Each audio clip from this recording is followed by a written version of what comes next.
தொந்தரவும் கொடுக்க மாட்டோம், இவரின் பாதுகாப்பை உறுதி செய்வோம் என்று தலைதொங்க காவல் நிலையத்தில் நீங்களும் உங்கள் தலைவரும் எழுதி கொடுத்தீர்களே, அந்த நகலை நான் வெளியிட வேண்டுமா? காவல்துறை கைது என்று தலைப்பை வெளியிட்டீர்கள். அப்படியென்றால் என் பாதுகாப்பை உறுதி செய்ய, உங்கள் அராஜக போக்கிலிருந்து என்னை பாதுகாக்க என்னுடைய அறை வரை காவல்துறை வாகனங்கள் என்னை பாதுகாக்க வந்தது எதற்கு?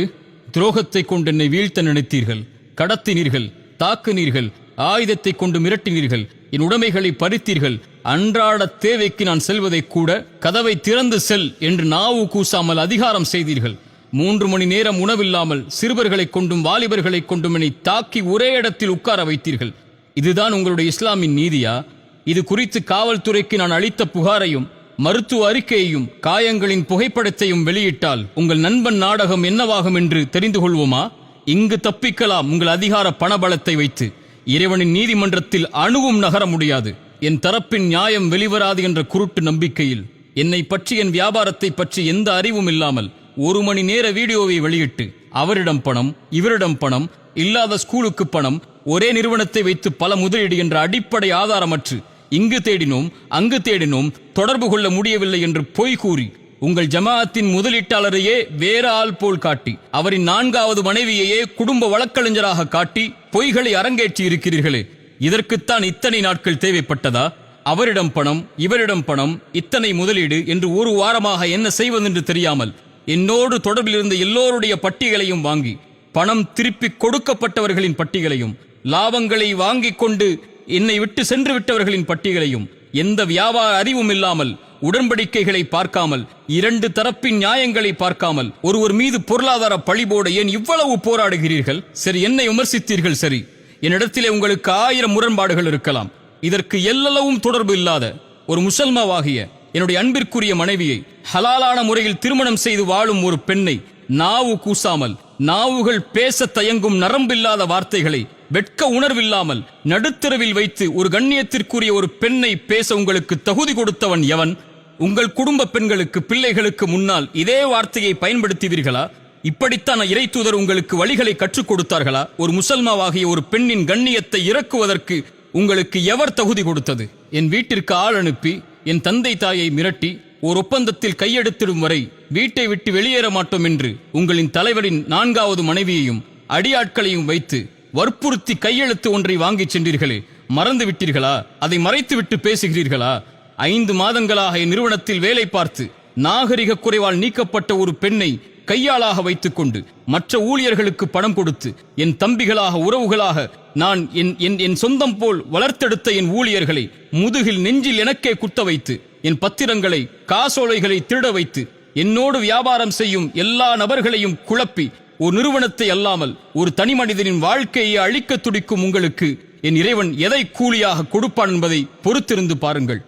உங்களின் அரசியல் பணபலத்தை வைத்து எதையும் நிரூபித்து எனக்கு ஆதரவாக பேசும் எல்லோரையும் திருப்பும் முயற்சியில் கூட நீங்கள் வெற்றி பெற்று விடலாம். இறைவனிடத்தில் எப்படி தப்பிப்பீர்கள்? பொய் புகார்களை கொடுத்து, பொய்யான வழக்குகளை கொண்டு, அரசியல் பணம் விளையாட்டை வைத்துக் கொண்டு உங்கள் கடத்தல் தண்டனையை வேண்டுமானால் இந்த உலகத்திலிருந்து நீங்கள் தடுத்து விடலாம். இறைவனின் நீதிமன்றத்தில் எப்படி நீங்கள் தப்பிப்பீர்கள் என்பதை பயந்து கொள்ளுங்கள், பயந்து கொள்ளுங்கள். இது குறித்த அவதூறுகளில் 10, 50, 100 கோடி என்று எந்த கணக்குகளும் இல்லாமல், நாவின் நரம்பில்லாமல் ஒருவர் மீது பழி போடும் இந்த மிகப்பெரிய பழிச்சொல்லை பயந்து கொள்ளுங்கள், பயந்து கொள்ளுங்கள்.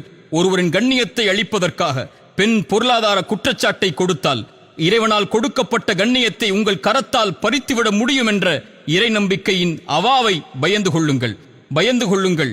உங்கள் செல்வ ஆசைக்கு உங்கள் நஷ்டங்களை மறைக்க ஒருவரின் மானத்தை அடகு வைக்கும் இந்த முயற்சியை பயந்து கொள்ளுங்கள்.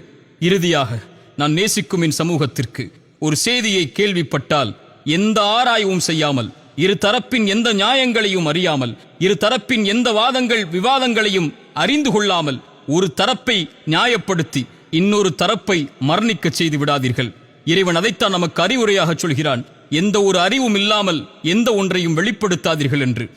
இறைத்தூதர் சொன்னார்கள், கேட்பதையெல்லாம் மக்களிடத்திலே பகிர்ந்து கொள்பவன் பொய்யன் என்று. இறை நம்பிக்கை கொண்ட ஒரு அடியாருடைய பண்பை இறைமறை சொல்லுகிறது.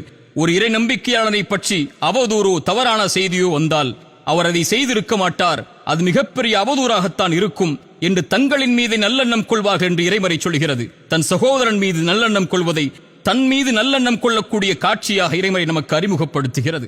யாரை பற்றியும் பேசாதீர்கள், யாருடைய கண்ணியத்தை பற்றியும் பேசுவதற்கு நமக்கு தகுதி இல்லை. யாரையும் அவமானப்படுத்துவதற்கோ, யாரையும் குறை காண்பதற்கோ, யாருக்கும் தீர்ப்பளிப்பதற்கோ நாம் உரிமையாளர்கள் அல்ல. எத்தனையோ தீர்ப்புகள் எனக்கு எதிராக அளிக்கப்பட்டு விட்டது. எத்தனையோ என் கண்ணியத்தை இழிகுலைக்கக்கூடிய செயல்களை பலர் இந்த சமூகத்திலே செய்து விட்டார்கள். இறைவனிடத்தில் இவை எல்லாவற்றையும் ஒப்படைக்கிறேன். என் தோழர்களாகிய, என்னை நேசிக்கக்கூடிய, இறைவனுக்காக என்னோடு இருக்கக்கூடிய சகோதரர்களுக்கு நான் சொல்லக்கூடிய வார்த்தை ஒன்றுதான்: எவரை பற்றியும் பேசாதீர்கள், யாருடைய குறைகளையும் வெளிப்படுத்தாதீர்கள். தன் குறைகளை மட்டுமே கண்டதை சீர்படுத்திக் கொள்ளுங்கள். ஒவ்வொருவரும் மனிதர்கள்தான், ஒவ்வொருவரும் தவறு செய்யக்கூடியவர்கள்தான். தவறுகளில் இருந்து தன்னை திருத்தி மீட்டெடுத்துக் கொள்பவர்கள்தான் இறைவனிடத்தில் மேலானவர்கள்.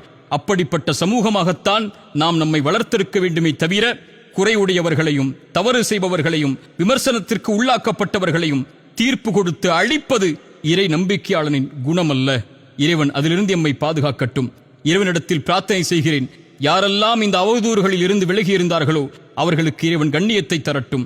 யாரெல்லாம் அறியாமல் இந்த அவதூறுகளில் சிக்கி தவித்தார்களோ அவர்கள் எல்லோருடைய பாவங்களையும் இறைவன் மன்னிக்கட்டும். கடைசியாக, என் போல் சோதிக்கப்படுகின்ற எல்லோர்களுக்கும் நான் சொல்லக்கூடிய வார்த்தை: லா தஹஃப் லா தஹ்சன், கவலை கொள்ளாதீர்கள், பயம் கொள்ளாதீர்கள். எதுவாயினும் இறைவன் நம்மோடு தான் இருக்கின்றான். இதை தவிர இந்த விமர்சனங்களுக்கு நான் எதையும் கூறப்போவதும் இல்லை. இந்த விமர்சனங்களுக்காக எந்த ஒரு வீடியோவையோ ஆடியோவையோ இனிமேல் வெளியிடப் போவதும் இல்லை. யார் தூற்றினாலும் அதை குறித்து கவலை இல்லை, யார் போற்றினாலும் அதை குறித்தும் கவலை இல்லை. எவரின் அங்கீகாரத்தை கொண்டும் இந்த சமூகத்திற்காக நான் உழைக்கவில்லை, என் இறைவனின் அங்கீகாரத்தை தவிர. இறைத்தூதரின் வார்த்தையை எனக்கே முன்வைக்கிறேன்: இறைவா, இந்த ஒட்டுமொத்த சமூகமும் என்னை புறக்கணித்தாலும் நீ என்னோடு இருக்கும் வரை எதை குறித்தும் எனக்கு கவலை இல்லை. மேலும் அபூதர்தாவின் வார்த்தைகளை இந்த சமயத்திலே கூறிக்கொள்கிறேன்: ஒருவேளை என் மானத்தை உங்களுக்கு முன்னால் கடன் கொடுக்கிறேன். வறுமையின் நாள் வரும், பேசுங்கள், எதை வேண்டுமானாலும் அது நன்மைகளாக திருப்பி வரும் என்ற நம்பிக்கையில் நான் பயணிக்கிறேன். இதை தவிர எந்த ஒரு ஆடியோவோ வீடியோவோ என் சார்பாக இந்த குழப்பங்களுக்கு வெளியிடப்படவில்லை. வெளியிடப்பட்டதாக சொல்லப்படுகின்ற எத்தனையோ ஆடியோக்கள் இதற்கு முன்னதாக பேசப்பட்டவை. இறைவன் எல்லாவற்றையும் நன்கறிந்தவன். எல்லா பிழைகளையும் இறைவன் மன்னிக்கப் போதுமானவன். எல்லா குறைகளையும் மறைக்கப் போதுமானவன். எல்லோர்களுக்கும் இறைவன் நேர்வழி காட்டி எல்லோர்களுடைய செயல்களையும் இறைவன் அங்கீகரிக்கட்டும். அஸ்ஸலாமு அலைக்கும் வரஹ்மத்துல்லாஹி வபரகாத்துஹு.